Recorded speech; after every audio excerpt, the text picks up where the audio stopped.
বিরামহীনভাবে জ্বলছে আগুন।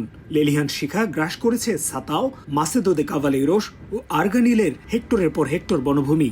আর্গানিল মিউনিসিপ্যালিটির আগুন বন ছাড়িয়ে লোকালয়ের কাছাকাছি চলে আসায় 2 গ্রামের বাসিন্দাদের সরিয়ে নেওয়া হয়েছে নিরাপদ আশ্রয়ে। বাড়তি তাপমাত্রা আর বাতাসের কারণে কোনোভাবেই নিয়ন্ত্রণে আসছে না আগ্রাসী দাবানল। মঙ্গলবার গোয়ার্দার ত্রাণকৌসুর দাবানল নিয়ন্ত্রণে আনার ঘোষণা দেয়া হলেও বুধবার বিভিন্ন স্থানে আবার জ্বলে ওঠে আগুন।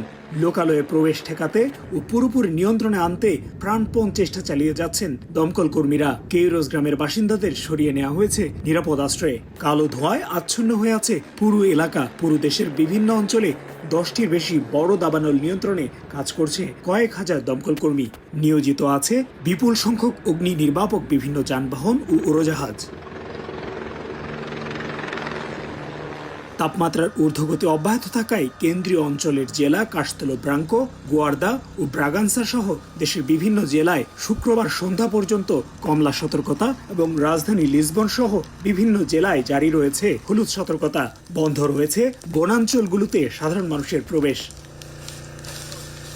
তারিকুল হাসান আশিক, সময় সংবাদ, লিসবন, পর্তুগাল।